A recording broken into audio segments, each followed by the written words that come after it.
All right, guys. All right, we're making sun cake today. You ready? Yes.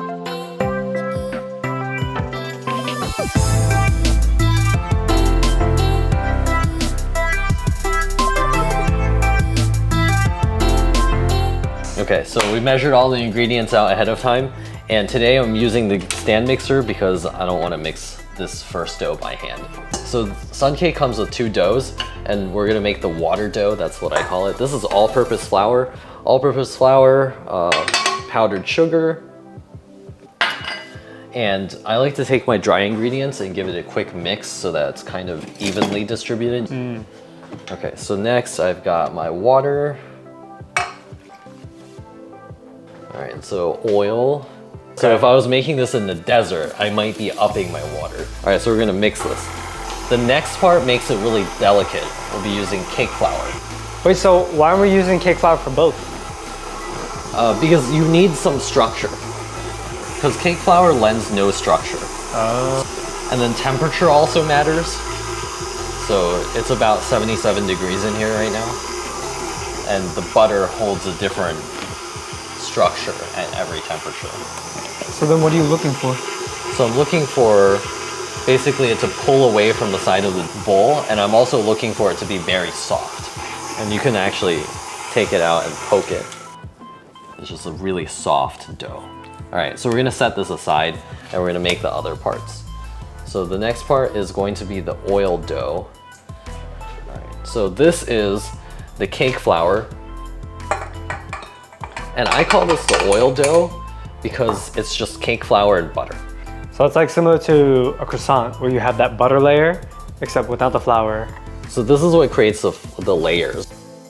So you can see like it's like coarse, wet sand type, and then we're just gonna take that and just kind of crush it together. So it's not like pie dough where we wanna kind of keep it separate. Here, we're really just trying to make it into a dough. This will come together in a sec because my hands are warm and it'll make the butter melt. What's going to make the flaky layers is not this dough itself, it's the layering here. So now you can see, now that I've touched it for a bit of time, I've melted the butter, it's come together and formed this dough. So that basically means you're done. Cover the water dough with a plate or plastic wrap because you don't want the dough to dry on the surface. All right, set that aside. So the filling is sticky because of maltose. And what's important about measuring the maltose is that you want to get all of it in. So I'm going to tear the bowl with the spoon that I'm going to be using so that when I put the spoon in and use the spoon to mix it, it doesn't measure the weight of the spoon. Maltose is so sticky, but it's really good. And it gives like a really good texture at the end. All right, 30. And a mess. Oh my God, this is gonna glue shut. Yeah, we'll see what I need to do next time. You're never opening this again. You just got to go buy a new one. Maltose is measured, and then we have all of our other dry ingredients pre-measured for this. So here's the powdered sugar, and then cake flour, non-fat dry milk powder. You just kind of crush it a little bit between your hands. Oh my God. I've never seen this lazy sifting before. That's it, that's all you need to do. It's okay. All right, that's the salt. So here's the maltose, right? So you got the sticky puddle at the bottom. We're gonna take the powdered ingredients and go right on top of the maltose. And then there's also butter because this recipe is not short on that. So now we have this sticky substance and you just take the dry ingredients and just kind of mash it onto the maltose until it comes off of the spoon. So we're gonna mix this until it's combined into a Play-Doh-like. Oh, so you mix this by hand? I mix this by hand because you kind of have to get the maltose off the bottom. If I put that maltose in the stand mixer bowl, it's not coming off the bottom. There's no way. You see how it's still crumbling? So I'm gonna add a little bit of the water.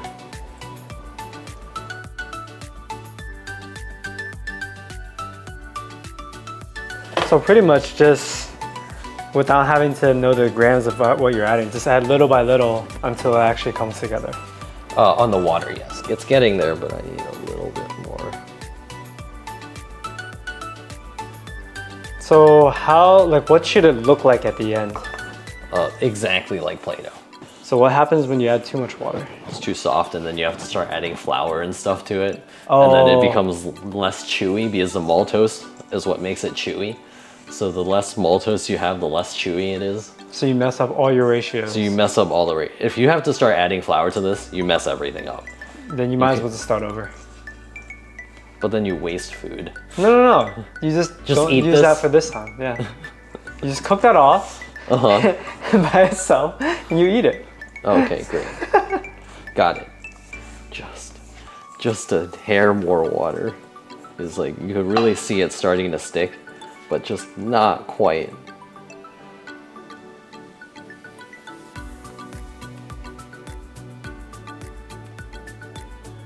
There we go. Now you see like just like Play-Doh.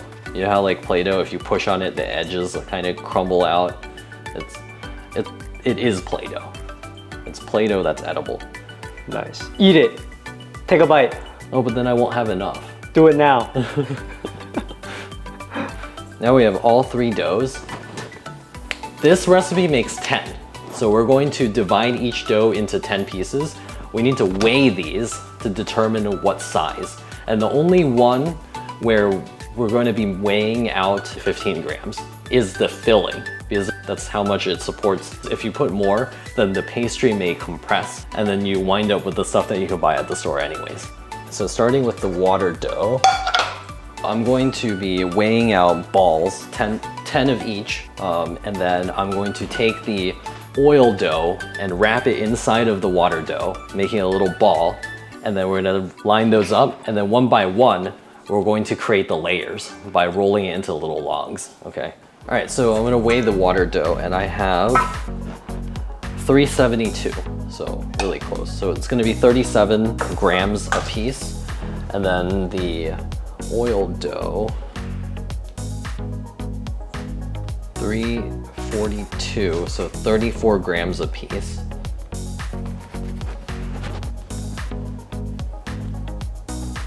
So that's 36. It doesn't have to be exact. 36, 36.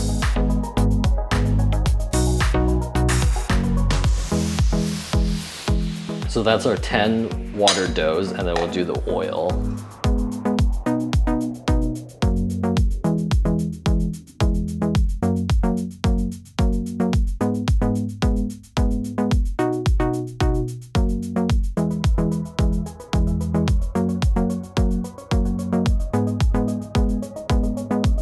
All right, so this is the filling now.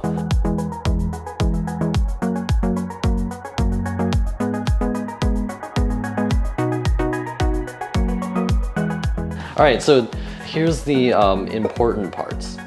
So you take your water dough and then put the oil dough and put it inside.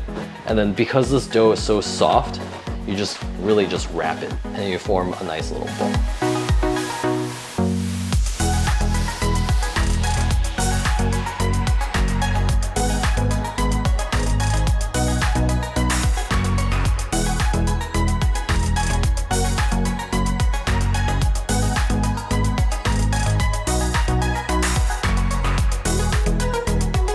Okay, so now you have the water dough and you have the oil dough inside. And we're going to take this and we're going to roll it into a little log, okay? So push down and you should see that it's really soft. And then, so now you have a layer of water dough. Inside there's a layer of oil dough, and then underneath is a layer of water dough. And then I would just take this and roll it. And now you see you have layers because there's layers of oil dough inside. We're gonna set this aside and we're just keep going.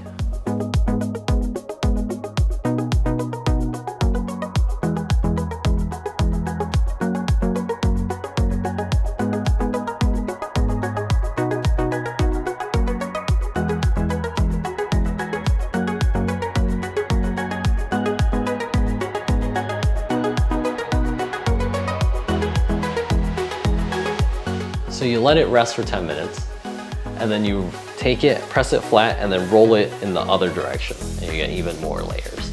So you'll see, you're gonna take a log, take it, push it down, and then roll it again. again. And you look at how many layers you have now. So 1, 2, 3, 4, 5, and then before I think I had 4, so that's like 20 layers right there.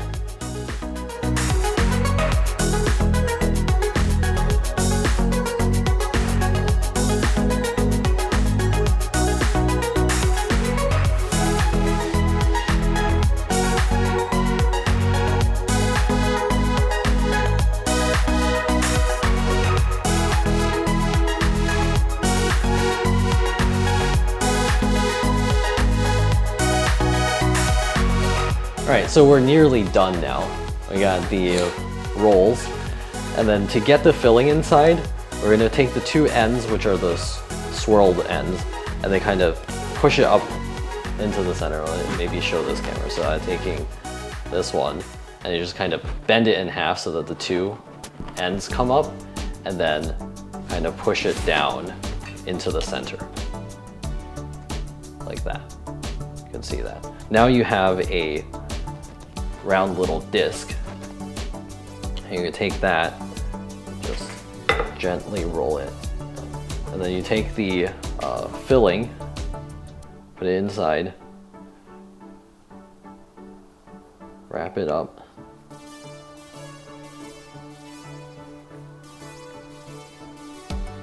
And set that aside.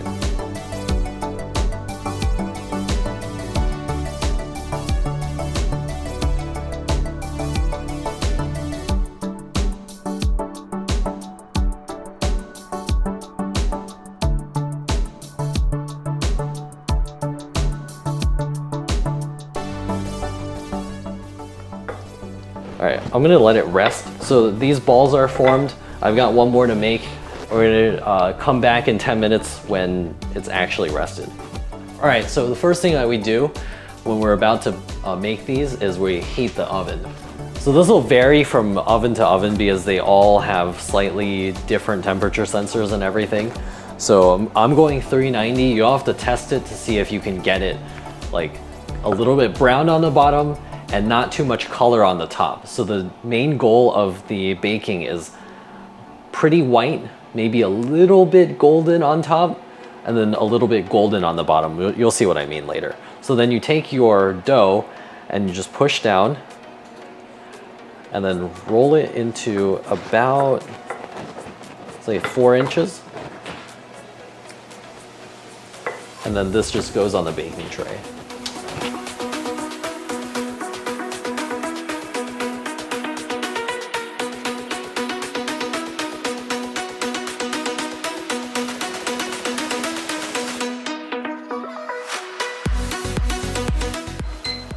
"19 minutes, 390 degrees, and then we'll check it."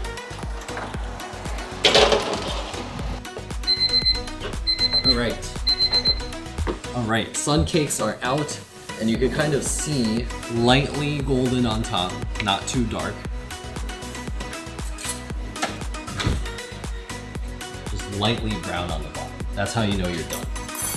And then they need to cool for at least 10 minutes for the filling to get sticky. Otherwise it's just a puddle of molten lava. Time to eat some suncake. All right, suncake is cooled. It's time to eat again. Look at the layers. Oh shoot! Oh shoot! Yo, those are some nice layers. Hold on. You see that? Yeah. Oh my god. So you got the one more time? Let me see it. Yeah. So you got the air pocket in the top. In the bottom, you can actually see some of the layers. It didn't get compacted too much. Yeah. A little bit, but it's not too bad. Yeah. That's awesome. Are you gonna try it? Yes. I'm torturing you. You can't eat it. All right. Oh, okay. So you grab that.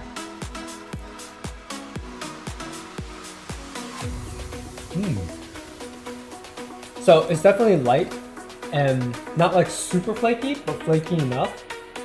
I will say, for my personal taste, I would want it less. The non-fat dry milk powder is optional for that reason. Oh, it cuts the sweetness. It cuts the sweetness. So if you leave that out, you'll get that all the way to the peak sweetness.